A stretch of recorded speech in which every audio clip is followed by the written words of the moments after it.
Hayi ngeke ngenza ivideo ngimcelela la ukuthi abafana baniphe imali. Hayi-ke ivideo yatrenda yahamba-ke. Hayi abafana baniphe imali.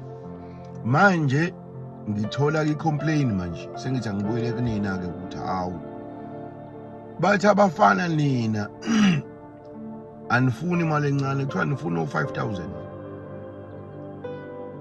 kuthiwa nifuna ama-1,000.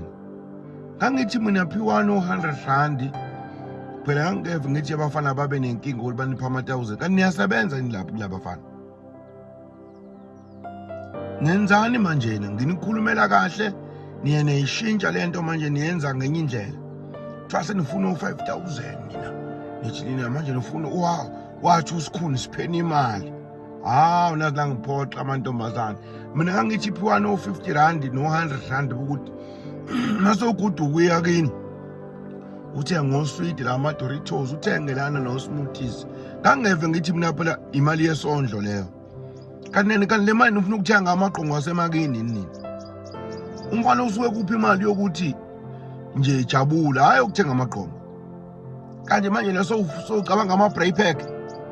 Na ihambi kanjalo. Ngeke izilunge futhi mangabe izohamba kanjalo, izomosheka.